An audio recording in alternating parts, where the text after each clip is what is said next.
frozen speck of land, smaller than Central Park, yet it nearly lit the fuse for World War III. This is the story of Damansky Island, a place where a single gunshot almost changed the fate of the planet. Damansky, or Zhenbao, a small patch of ice and mud in the Ussuri River, marking the border between China and the Soviet Union. To most, it was just a dot on the map. But in the Cold War chessboard, even the smallest square can start a global fire. For decades, China and the Soviet Union argued about the border. Each map told a different story. The Soviets claimed the river's center line gave them the island. China said history proved it was theirs. Neither side would back down.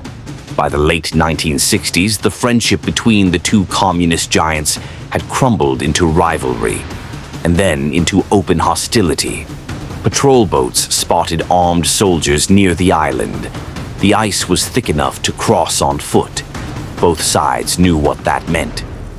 March 2nd, 1969. The temperature was -15 degrees. Tension crackled in the frozen air. A Soviet patrol moved across the ice. From the reeds, Chinese troops emerged.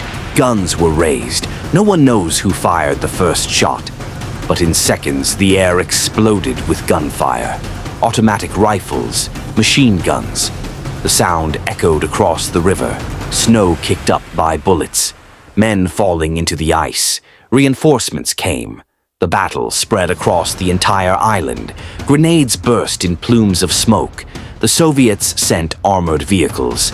China responded with ambushes. Hours of chaos. By nightfall, dozens were dead. Dozens more lay wounded, freezing on the ice. In Moscow, the Kremlin debated a nuclear strike. Target: Chinese troop concentrations. In Beijing, leaders braced for the unthinkable. Could this tiny island spark a world war? American intelligence watched closely. The CIA reported heightened Soviet nuclear readiness. US generals knew if Moscow launched, Beijing would retaliate, and the world would burn. For weeks, skirmishes flared, each side probing the other's defenses. On March 15th, a second major clash erupted, even more deadly than the first. The Soviets deployed heavy artillery. Shells rained down on the ice. Chinese forces dug in, using the snow as cover. Again, dozens dead. Again, the world held its breath. But neither side wanted to be the one that started a nuclear war. By March 21st, both armies pulled back from the island. The guns fell silent. But the dispute never truly ended. For decades, maps showed Damansky as disputed. In 1991, amid the collapse of the Soviet Union, the island was officially handed to China. Today, it is quiet, a lonely patch of land in a frozen river.